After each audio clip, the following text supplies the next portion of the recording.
ಬಾಂಗ್ಲಾದಲ್ಲಿ ರಾಜಕೀಯ ಅರಾಜಕತೆ ಕ್ಷಿಪ್ರ ಕ್ರಾಂತಿ ಸ್ಟಾರ್ಟ್ ಆಗಿರುವಂತದ್ದು. ಪ್ರಧಾನಿ ಹುದ್ದೆಗೆ ರಾಜೀನಾಮೆ ನೀಡಿದ್ದಾರೆ ಶೇಖ್ ಹಸೀನಾ.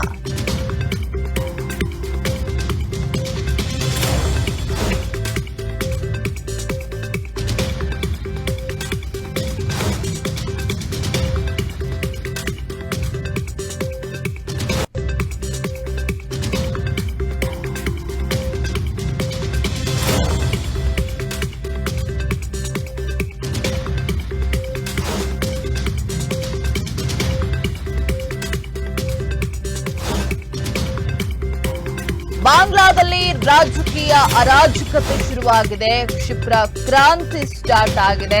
ಪ್ರಧಾನಿ ಹುದ್ದೆಗೆ ಶೇಖ್ ಹಸೀನಾ ರಾಜೀನಾಮೆಯನ್ನ ಕೂಡ ಕೊಟ್ಟಿದ್ದಾರೆ.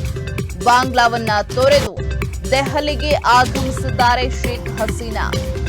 ಬಾಂಗ್ಲಾದಲ್ಲಿ ಪ್ರತಿಭಟನೆ ಹಾಗೆ ಹಿಂಸಾಚಾರ ಮುಂದುವರೆದಿರುವಂತದ್ದು.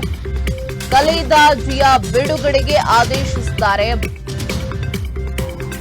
ಬಾಂಗ್ಲಾದಲ್ಲಿ ರಾಜಕೀಯ ಅರಾಜಕತೆ ಸ್ಟಾರ್ಟ್ ಆಗಿದೆ. ಮೀಸಲಾತಿ ಕಿಚ್ಚು ಮುಗಿಲೆದ್ದಿದೆ. ಸತತ 1 ತಿಂಗಳ ನಿರಂತರ ಪ್ರತಿಭಟನೆ ಆಗ್ತಾ ಇದೆ. ಬಾಂಗ್ಲಾದ ಹಲವು ನಗರಗಳಲ್ಲಿ ಕರ್ಫ್ಯೂ ಕೂಡ ಜಾರಿಯಾಗಿರುವಂತದ್ದು.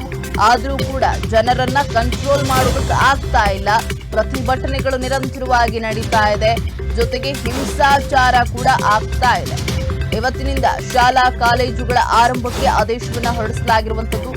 ವ್ಯಾಪಾರ ವಹಿವಾಟು ಎಂದಿನಂತೆ ಇರಲಿದೆ ಅಂತ ಹೇಳಿ ಸೇನಾ ಪುಡಿಗಳು ಹೇಳಿರುವಂತದ್ದು. ಸೇನಾ ಮುಖ್ಯ ನೇತೃತ್ವದಲ್ಲಿ ಸದ್ಯ ಹಂಗಾಮಿ ಆಡಳಿತ ನಡೀತಾ ಇರುವುದರಿಂದ ಆದೇಶ ಕೂಡ ಹೊರಬಿದ್ದಿದೆ.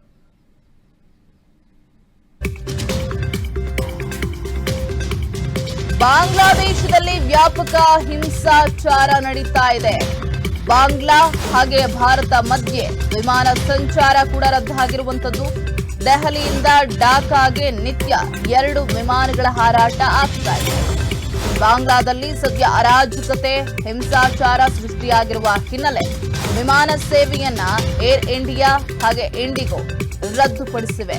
ನಿನ್ನೆ ರೈಲು ಸಂಚಾರವನ್ನ ಭಾರತ ರದ್ದುಗೊಳಿಸಿತ್ತು. ಇವತ್ತು ಬಾಂಗ್ಲಾ ಭಾರತ ನಡುವೆ ಇದ್ದಂತಹ ವಿಮಾನ ಸಂಚಾರ ಕೂಡ ಬಂದ್ ಆಗಿದೆ. ಇದುವರೆಗೂ ಭಾರತ ಹಾಗೆ ಬಾಂಗ್ಲಾ ನಡುವೆ 2 ವಿಮಾನಗಳು ಸಂಚಾರ ಆಗ್ತಿದೆ.